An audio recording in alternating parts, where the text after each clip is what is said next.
Hello and welcome to Transitioning to Carbon Net Zero, presented by Standard Chartered, the podcast where we discuss the challenges involved in decarbonising the global economy. While many companies say they plan to reduce their carbon emissions, there remain questions about what this journey involves. How should companies rethink sustainability? How can they reach carbon net zero? And what role does global finance play in this journey? I'm Libby Potter, and in this episode it's my pleasure to be joined by Daniel Hanna, Global Head of Sustainable Finance at Standard Chartered.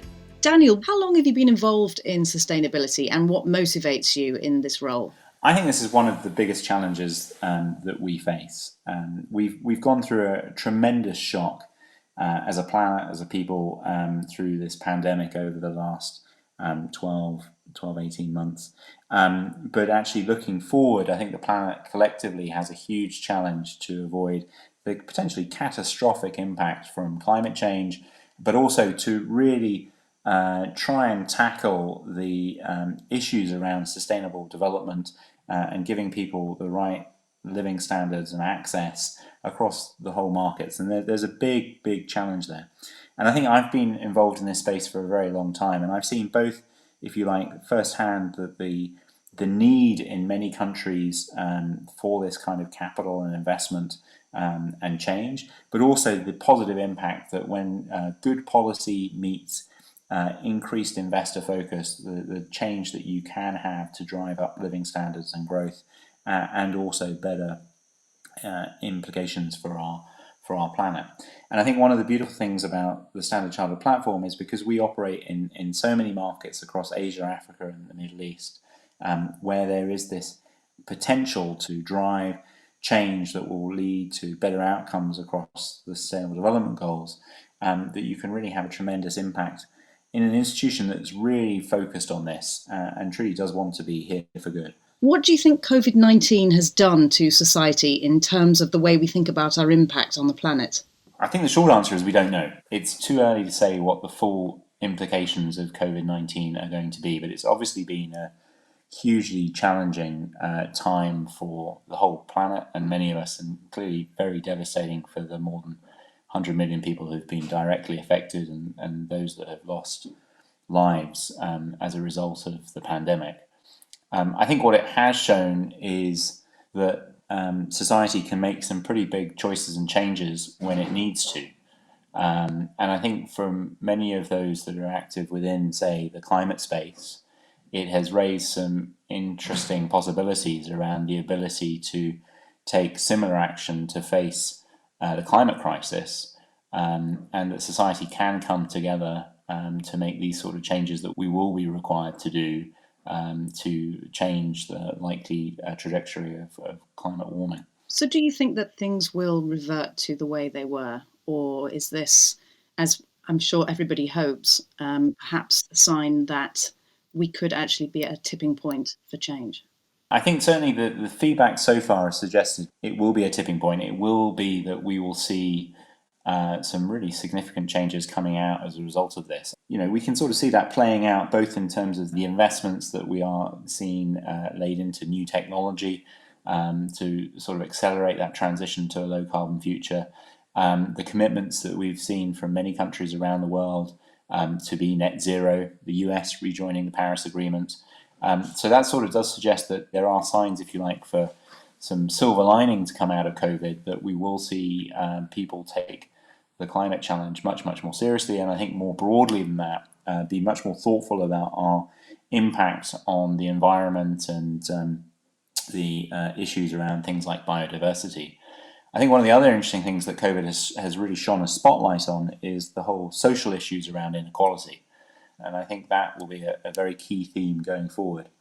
We did a survey of investors last year at sort of the height of the pandemic, and one of the things that came out quite clearly was an increase overall in people's interest in investing aligned to ESG, sustainable finance, or environmental and social governance issues. So I do sort of hope, I think that there is just a greater awareness going forward, and much more interest from the private sector and much more interest from investors to really drive this agenda. When companies talk about sustainability, there's sometimes cynicism that a company might be greenwashing or purpose washing. What do these terms mean to you, and what's the damage of this in terms of the global effort to reduce carbon emissions? I think it's really important to take the issues around greenwashing, purpose washing incredibly seriously, and certainly at Standard Chartered we very much do. So whenever we call something green or sustainable, it has to go through a separate committee of people who really do assess whether we are actually having a positive impact here or not. And I think in some ways greenwashing is just another example potentially of mis-selling and should be treated as seriously as such. And it definitely is a very big concern, and I think it probably holds back a number of people from being involved in it, which is why it's really important to have a very robust process and to be very open and honest about the challenges. I think going forward, what is encouraging is I think we are seeing a much greater focus from investors, financial institutions, and others around being very transparent around the impact that we're having, and very clear around linking action to impact. So, for example, we publish an annual impact report that sets out all the sustainable finance that we do aligned to the SDGs, sustainable development goals, and then reports against those metrics, whether it's the 738,000 tonnes of carbon we've offset, or the 1.7 million people that we've given access to clean water for the first time. And I think it is that level of kind of transparency and clarity that will encourage people and sort of deal with this problem. But I think it is absolutely key that we all do take it very, very seriously. I think that the slight challenge around it, of course, is that we need to reflect, I think, both the science around climate. So we need emissions to reduce along a realistic pathway to see change, but also reflect some of the sort of local differences between countries where, for example, Belgium and Bangladesh are starting from very different points at this stage in terms of where they are in that transition.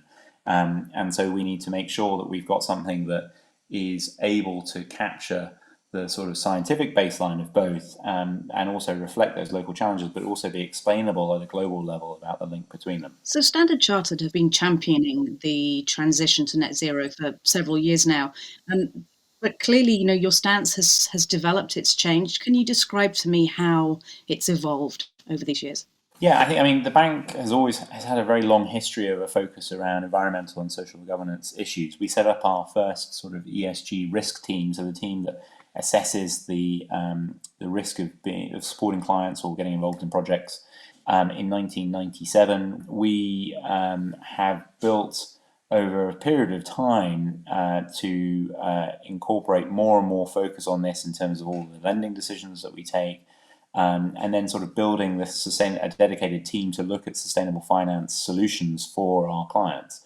So I think it is something that has been building for a long time. We talk about being here for good, and that really tries to mean something at the institution. I think our vision overall is to be the world's most sustainable and responsible bank, and we recognise that we're not there. There's a lot of work to do that, but we do believe that that's a really important goal to set, not least because if you look at the big challenges of the next decade, one of them is the fact that Asia as a whole is probably the largest and fastest growing source of emissions, and we really need to see a significant reduction in emissions there. But also that there are a number of countries across emerging Asia, Africa, and the Middle East where there are significant inequalities or growth issues that need to be tackled. And so I think there is a real issue of both tackling climate, but also connecting the 1 billion people across our footprint who have no access to power to clean power for the first time, and leapfrogging, if you like, some previous technology. So I think it's very clearly a big area of focus, and it's one that we think we can play a very important role. More broadly than that, it's important that the bank sort of also walks the talk in terms of this focus, and so that's why we've had a commitment to being net zero in our operations by 2030 and net zero in our financing activities by 2050, and are putting a plan together on the financing side to really help our clients transition and therefore reduce their emissions, and then indirectly the impact that we have through lending to them. And what are the findings from the impact report? You mentioned the first Sustainable Finance Impact Report. One of the things that's quite unique about Standard Chartered as being a UK regulated and listed bank, we sort of operate in a regulatory environment that I think will be very familiar to people, to investors who are, say, from Europe or the UK or from the US. In terms of our sustainable finance book, 86% of our sustainable financing is in the world's least developed nations. And by working with Standard Chartered, whether it's taking part in the sustainable finance bond that we issued or through our sustainable finance products, people are able to have, if you like, that impact through a UK regulated and listed entity, but actually in the markets that really arguably are facing the biggest issues from climate risk, but also have the biggest opportunities to leapfrog to low carbon business models and technology. And I think one of the things it also really highlighted, for me at least, is the importance of being thoughtful, not just on the amount of money that needs to be raised by sustainability or in climate issues, but also where that money is going. In some ways, where is more important than how much. And I can give you an example, which is if you have a solar project in, let's say, India, and you have the same solar project in France, the project in India has a 7 times bigger impact in terms of reducing CO2 just because of the power that it's replacing on the Indian grid versus the French grid. So how I think we collectively move capital from Lyon to Lucknow and really drive that sort of whole push into climate and sustainability in the markets where there's that biggest opportunity is actually a key challenge, not just for Standard Chartered or the people that work with us, but actually for the whole planet as we look to accelerate the fight against climate change. And how hard is it for a company to measure their sustainability? I mean, it must be fiendishly complicated. What challenges do organisations, companies face when they need to measure the impact of their own outputs, their own energy consumption, etc.? This space is moving and evolving quite rapidly. So I think our awareness and the amount of data that we've got in establishing, if you like, a baseline of where we are is improving. But there's no doubt it's a lot harder for a company, let's say in Sri Lanka or Senegal, to try and work out what its emissions impact is than, say, for a company in, say, Sweden or Canada. So a lot of it comes down to data availability, and that's actually where we're working with a number of our clients to effectively share our view of what their emissions impact is so that they can then start building that as a bit of a baseline. What are some of the notable projects that Standard Chartered is involved in respect to sustainability? If you look across the markets that we operate in, there are a number of different situations where, I feel quite proud actually of the work that the bank has done to enable financing that supports both, whether it's a climate agenda or the broader sustainable development goals, and also the underlying requirements of our clients. So, for example, whether that was financing a railway in Tanzania that effectively took goods off transportation by diesel lorries, or whether it's the work that we did around our COVID 1 billion commitment, where we have funded companies on a non-profit basis that were involved in the sort of production or requirement of PPE in, say, Uganda, or the manufacture of important medicines in South Asia, or helping a steel manufacturer shift its capabilities so it could start making oxygen tanks to support the local hospitals. I think there are a number of different areas where, if you like, on a case-by-case basis, I think we've managed to impact both the clients and positively our communities. And I think if you think on a broader structural basis, I think one of the things that we're working on at the moment is around the establishment of a fully functioning carbon offset market. At the moment, carbon offset markets, I think, are quite fragmented. They're sort of beset by issues around the additionality or the impact that they're actually having. They're very much done on a bespoke basis as opposed to being a very liquid market that anyone can kind of look at. And I think we need to see a significant shift across all business models to reduce emissions. But in some cases, that's going to take a while. And in the meantime, we don't really have the luxury of waiting. we do need to find ways of effectively, credibly offsetting emissions to reduce the impact that we're having on climate. And so I think having a credible offset market is going to be a key part of that, and a key part of really showing what the real cost of carbon is, which needs to rise quite substantially to really affect the change that I think we all want to see on climate. It's sometimes said that the solutions to allow us to actually reach net zero aren't available yet at scale. Where do you see the opportunities for investors in developing these solutions? I guess on a simple level, I think of achieving net zero like this. So first of all, we need to electrify as much as we can possibly do so. And then once we've electrified as much as we can do, we need to power that through renewables as much as we can do. And I think there's a lot of scope to do much, much more in that. And I think particularly in emerging markets where effectively renewables now are approaching, and certainly will approach, grid parity in the next couple of years in pretty much every country in the world. And so there isn't really a rationale for using non-sustainable sources of power now going forward. But we need to massively scale that, which is why we've got a commitment to fund $75 billion worth of clean technology and sustainable infrastructure across emerging markets at Standard Chartered. I think the second thing then comes down to, once you've done that though, is what's called these hard to abate sectors. And that's really looking at where emissions are being generated and the technology isn't yet there to really drive a substantial reduction in carbon emissions. And we're sort of really focused on this area and trying to use transition finance to really accelerate that process. So whether it's looking at things like the use of hydrogen or the use of carbon capture storage technology or other new technology that's emerging but really needs to be rapidly scaled up to something that can be done commercially, I think is really key.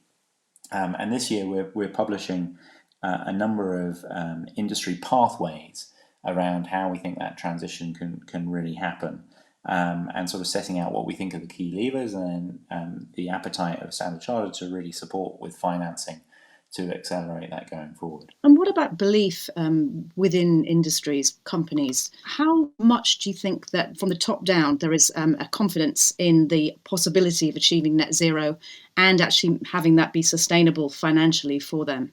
I mean, I think there's increasing awareness from companies that in some ways we don't have a choice. I think what we are seeing from whether it's consumers with now, I think pretty much across every single region in the world, 75 to 80% of consumers believe it's critical that companies play a role in positively impacting the environment and society, or whether it's regulators that increasingly see this as a key focus, or shareholders and investors. More than half of the shareholder resolutions over the last 18 months in the US have been related to environmental issues, or staff as well, from who want to work from a company that's really driving the right changes. So I think it's become less about whether a company can or can't afford to do this. It's more about whether a company cannot, can a company really afford not to do this? And certainly I think that's very much what we're seeing being discussed at boardrooms in pretty much every single industry across the planet. It can be very bewildering to be on the consumer end of the situation, to watch Attenborough and to read these reports and feel completely powerless. But it sounds like you're optimistic. I mean, I think, to be honest, one of the things that this whole space, I think we've not done very well, is there is a bewildering list, alphabet soup of acronyms, definitions, phrases that get thrown out. And so, I mean, frankly, I find it confusing sometimes to think through exactly what someone is saying. So I don't think we've made it easy for people. So I think, as you say, a lot of people are just put off by effectively the terminology that gets thrown around, but then also just the sort of sheer scale of things that need to happen. It can also be a bit off-putting, because you're like, well, can I really affect that kind of change? I mean, I'm optimistic that small changes can add up, and that we can all take decisions in our daily lives that can improve this, but also that technology can change the historical trade-offs. The fact that renewables have substantially come down in cost over the last 20 years is a great success, and has meant that the sort of traditional trade-off between, if you like, no power or brown power has now changed such that you can connect people to clean power for the first time. So there are 1 billion people across the markets that Standard Chartered operate in that have access to no power. And so for the first time ever, they have the option now we have the option of supporting it such that they have access to clean power for the first time. But equally, I think if I look forward then, the technological change that's coming and the focus on this from governments, from the private sector, from consumers, I think I do remain optimistic that the change that is required will hopefully happen. But I do feel that there is a huge urgency. We need to move much faster and at much more scale than we are currently doing. And I think that's where the focus needs to be. We know roughly where we need to go. Now we all just need to collectively move there much, much quicker. And how much responsibility do you feel personally and also as a representative of a large bank to be an accelerant in that speed of change? Because for the average person, it feels like we can't have any influence whatsoever, whereas it must feel for you that you can. Yeah, I feel a huge sense of almost obligation. I think there is a real opportunity at a bank like Standard Chartered where we can have this positive impact across all our markets, and I think it's very much part of my role to try and make sure that can happen as quickly as possible and to the greatest extent it can as well. I also feel, frankly, an obligation to try and live as sustainable life as possible, but I also appreciate that I fail at that every day, and it's very hard to change your entire lifestyle in a way that you can feel completely comfortable. I think we all just need to try and progressively do more as we go forward and keep questioning ourselves to see, is there more that I can do? What are the key messages that you want listeners to come away with after listening to this episode? I think there's been a lot of success in sustainable finance. We've seen a huge number of new issuances in green bonds, social bonds, but increasingly we need to think not just how much, but we need to think about where and what. Where is that capital going and what kind of impact is it's having? It's really critical that we ensure that when we are focused on ESG or sustainable financing, that we're also clear that there is a transparent impact that is really driving positive change, and also that capital is going to where it needs the most. The countries that face the biggest risk from climate change and have the biggest gap to the Sustainable Development Goals, but also have the biggest opportunity to leapfrog to low carbon business models and technology. To really drive capital to where it matters the most, we need to see a significant shift happening towards the emerging markets in the years to come. Well, my thanks to Daniel Hanna, Global Head of Sustainable Finance at Standard Chartered. If you liked this conversation, we also have another episode available now. Just search Transitioning to Carbon Net Zero wherever you get your podcasts. And to find out more about Standard Chartered's approach to sustainability, please visit sc.com/sustainability. Until next time on Transitioning to Carbon Net Zero, goodbye.